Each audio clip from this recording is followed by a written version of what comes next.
I'm Janet, and today I'll walk you through the process of leading an individualized positive psychosocial intervention, or IPPI for short. The IPPI program is designed for people living with dementia and provides activities that match residents' preferences. An IPPI can become a part of your current schedule and is meant to help build a deeper connection between you and the residents you care for. It is also an opportunity for you to learn new skills and innovative ways to engage residents. Today, we'll focus on the three parts of every IPPI: the introduction, doing the activity, and concluding the experience. For each part, we will first show an IPPI with less effective communication. Then we will model easy techniques that increase communication, making for a more effective interaction. In this training, you will learn how to identify the benefits of doing an activity IPPI, complete an IPPI activity, assess the activity, apply emotion-focused skills, improve communication throughout the activity IPPI, and respond to challenging behavior. We will show some scenes of Sean, a direct care worker who will be leading an activity of going outside with Harold, a nursing home resident living with dementia. Sean will demonstrate less effective and then more effective communication with Harold. Hey, Harold, it's time to go. Notice how Sean approaches Harold from behind without introducing himself. This can be disorienting for a resident, and Sean misses an opportunity to establish eye contact and a connection with Harold. When he speaks to him, Sean talks into his ear unnecessarily loudly, startling him. When we talk slowly and loudly for no reason, it can sound disrespectful or like we are talking down to the resident. Let's watch Sean as he takes a more effective approach. Hi, Harold. I'm Sean. How are you doing today? Fine. In this scene, Sean approaches Harold from the front and speaks to him at eye level. He talks clearly, without shouting, and he uses short, simple sentences. Also, he uses body language to emphasize what he is saying, and his facial expression is friendly and inviting. Sean addresses Harold by name, and he tells him his name. Let's see what happens next. Well, you look happy today. Can you point to the face of how you're feeling right now? Uh, Okay, we're going to mark that down as happy. To help you track progress, we've built in assessments that are easy to fill out during an activity. This information will help you reflect on what did or didn't work and how to improve the activity for the resident the next time. In the last scene, Sean misses an opportunity to create a connection with Harold and address his needs.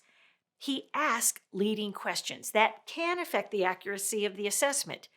Leading questions can make residents feel pressured to give the answers they think you want instead of how they really feel. Let's see how this interaction could have been more effective. I'm glad you're doing well. I have some different face pictures here. Which face shows how you're feeling right now? Well, can you point to the picture of how you feel right now? Are you happy, angry, afraid, sad, or interested? Okay, let's move on. When doing the assessment, Sean is patient and gives Harold plenty of time to select his mood using the feeling faces. He holds the sheet close to Harold so he can easily read and see the faces. He was effective in restating and simplifying the question and reading the names of the feeling faces aloud. Also, when he sees that making choices is just too difficult for Harold, he quickly notes his observation of his mood and moves on with the activity, which was good. Finally, addressing the resident's needs before the activity will help the person feel heard, will honor their preferences, and allow them to feel less distracted during the activity. Now, let's see an effective IPPI introduction all together. Hi, Harold. I'm Sean. How are you doing today? Fine. I'm glad you're doing well. I have some different face pictures here. Which face shows how you're feeling right now? Well, can you point to the picture of how you feel right now? Are you happy, angry, afraid, sad, or interested? Okay, let's move on. Here is a summary of ways you can also do an effective IPPI approach and assessment. Approach at eye level, from the front. Maintain eye contact. Use encouraging facial expressions, such as smiling and nodding. Keep a patient and calm tone of voice. Speak clearly. Always introduce yourself. Ask the resident for permission. Give the resident time to respond, so be patient. Restate and simplify questions. Observe emotions throughout the activity.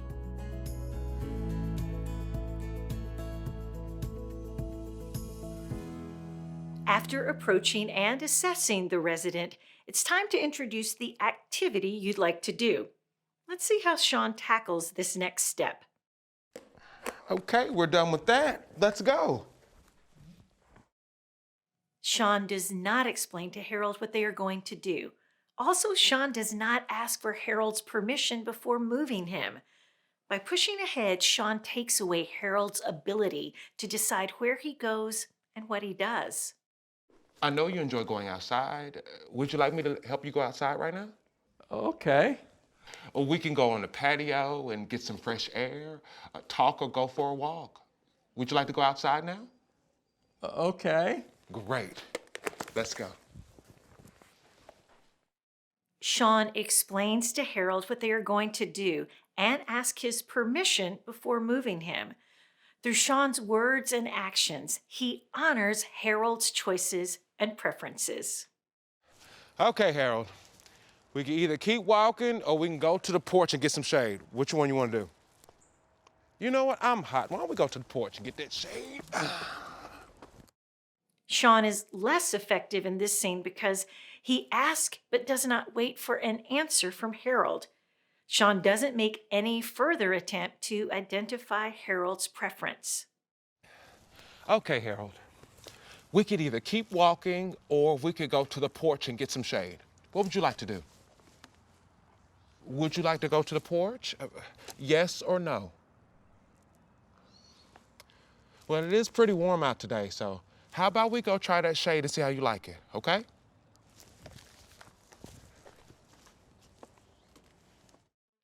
Sean continues to ask yes or no questions, even though Harold has not responded to questions before. He even uses the yes or no cue cards to help Harold express his preference, which was a great idea.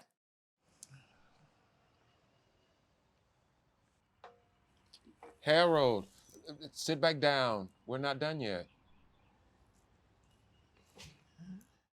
Sean doesn't notice that Harold is uncomfortable. When Harold tries to get up, Sean tells him that he can't because the activity isn't over yet. Sean misses a chance for Harold to express his discomfort and takes away his choice. Instead, Sean could have approached Harold's behavior with curiosity, saying, "Where would you like to go?" A resident's comfort and preference should be honored over the IPPI's 10-minute guideline.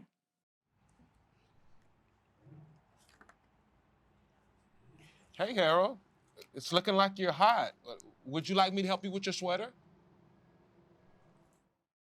When Sean determines that Harold cannot express his choice in words, he watches for any cues that might show Harold's preferences. For instance, he notices that Harold seems uncomfortable because he is squinting and grimacing and is trying to remove his sweater. Sean responds by asking if he'd like help taking off the sweater. What do you like to do outside? What do you like most about sitting outside? What's your favorite thing about being outside in the winter or in the fall? Do you ever look at shapes in clouds? You know I don't bite. You can talk to me. Do you not want to talk to me? Sean asks Harold questions, but does not give him enough time to process them and respond. A person living with dementia can feel overwhelmed and confused if you ask too many questions all at once. And again, Sean misses the opportunity to observe Harold's nonverbal cues, his expression of confusion and frustration. What do you like to do outside? Harold, do you like being outside? Nice. I usually go outside to mow my lawn. It's a great exercise and I find it relaxing. Did you used to mow your lawn? Yes. I love the smell of fresh cut grass. Maybe we could try smelling the grass. Sean attempts to make conversation by asking Harold about his favorite outdoor activities. This interaction is important to build a connection and enjoy time together. Also, Sean is patient with Harold and effective in trying to get his attention by touching his shoulder and making eye contact before he asks a simpler yes or no question. Sean did a great job in sharing his own answer to the question that he likes to mow the lawn when he is outside. He keeps the conversation flowing naturally. Okay, it's been about 10 minutes. We can go inside. Sean misses an opportunity to connect with Harold in a meaningful way. Even if Harold is unable to speak in response to Sean's questions, Sean could keep engaging with him using a different approach. Finally, Sean is more focused on following the IPPI guidelines exactly instead of encouraging Harold to enjoy the activity. How does the grass feel?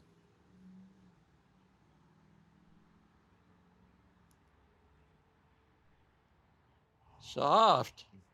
It is super soft and smooth. But how does it smell? Grass. That's right, it's grass. I'm having so much fun with you today, Harold. Sean recognizes that his questions are too difficult and shifts to involving Harold in a sensory activity. Sean joins in by touching and smelling the blade of grass. This helps Harold understand what to do. Sean's actions help him communicate more effectively with Harold. As you can see, Sean and Harold's interaction didn't follow the instruction booklet exactly, but that didn't make the activity IPPI any less of a success. This is a great example of a direct care worker making a meaningful connection and honoring the resident's preference. Now, let's see an effective IPPI activity all together. I know you enjoy going outside. Would you like me to help you go outside right now? Okay. Or we can go on the patio and get some fresh air, talk or go for a walk. Would you like to go outside now? Okay. Great. Let's go. Okay, Harold. We could either keep walking or we could go to the porch and get some shade. What would you like to do? Would you like to go to the porch? Yes or no? Well, it is pretty warm out today, so how about we go try that shade and see how you like it, okay?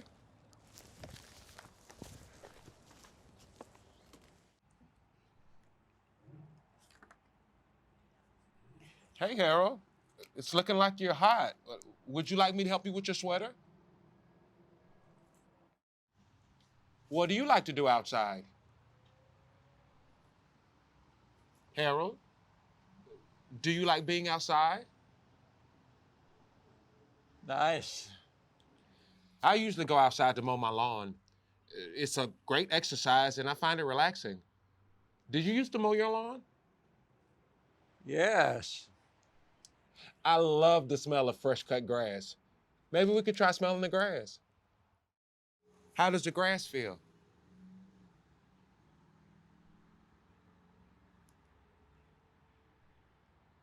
Soft. It is super soft and smooth. But how does it smell? Grass. That's right, it's grass. I'm having so much fun with you today, Harold.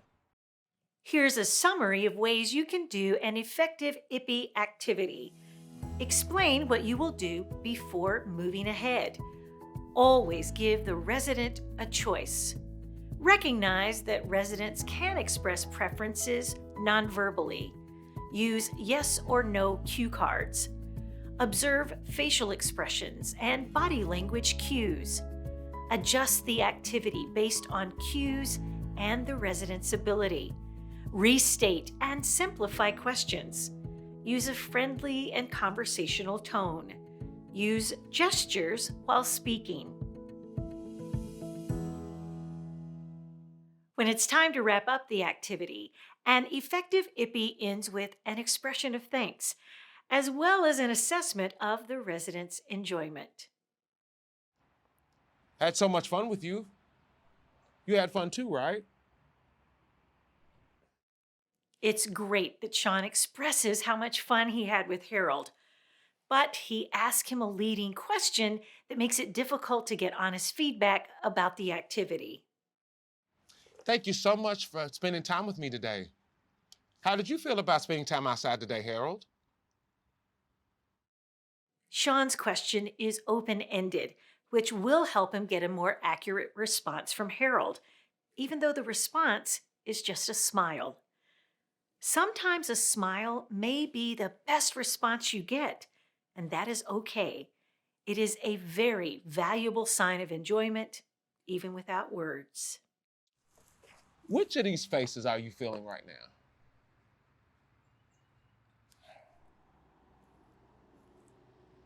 Great job, Harold. Let's go inside now. Sean does well in asking the question and presenting facial expression cards, but he ends up choosing a face for Harold. Sean doesn't allow Harold to choose, and he doesn't observe Harold's expression to understand his feelings. Well, we've only got a few more minutes, so could you please answer some questions before we finish? Which of these faces are you feeling right now?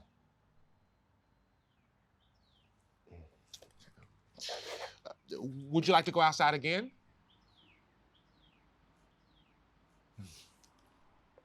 Okay, Harold. May I take you back inside now? Can I take you back inside now, Harold? Okay. I'm going to get up and push you back inside now, okay? Sean is effective in recognizing and recording his observation of Harold's facial expression when he could not get Harold to answer directly. Also, Sean completes the assessment promptly so the answers are fresh in his mind. He makes sure he has eye contact with Harold when asking a question. Finally, he asks Harold's permission and explains what he's doing before pushing Harold's wheelchair. Now, let's see an effective IPPI closing all together. Thank you so much for spending time with me today. How did you feel about spending time outside today, Harold? Well, we've only got a few more minutes, so could you please answer some questions before we finish? Which of these faces are you feeling right now?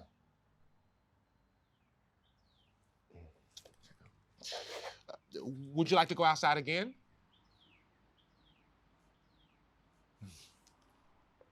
Okay, Harold. May I take you back inside now?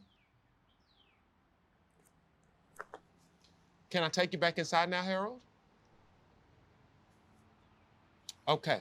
I'm going to get up and push you back inside now, okay? Here is a summary of ways you can close an activity IPPI effectively. Use encouraging facial expressions such as smiling and nodding. Keep a calm and patient tone of voice.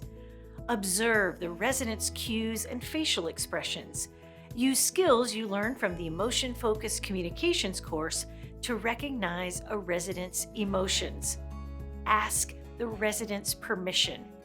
Explain what you are going to do before moving ahead. Fill out the entire assessment at the end of the activity. Ask if the resident needs anything before leaving. To review, an IPPI has a beginning, middle, and end. The instructions are a guide, not a script. The most important part of the IPPI program is to honor the residents' preferences and communicate, rather than to follow the instructions word for word. Remember, this is an opportunity for you and the resident to have fun, build a stronger relationship, and enjoy your time together. Research shows that even simple positive experiences like this one can have benefits that last well after the activity is ended. You can be the most effective in an activity IPPI if you introduce the activity and create a warm, friendly feel. Approach the person from the front at eye level. Use encouraging facial expressions and body language, smiling, nodding, gestures while talking. Speak clearly and with a friendly and conversational tone. Give the resident choice. Ask the resident for permission. Give the resident time to respond. Restate and simplify questions. Explain what you will do before moving ahead. Watch for cues and adjust activities. Recognize that preferences can be expressed nonverbally. Use feeling faces and yes or no cue cards, especially when a resident has hearing impairment. Observe the resident's facial expression and body language and adjust the activity as needed. Work with activity professionals to adapt the activity to match the resident's ability. For questions or comments about honoring preferences, please reach out to us at info@preferencebasedliving.com or visit our website, preferencebasedliving.com.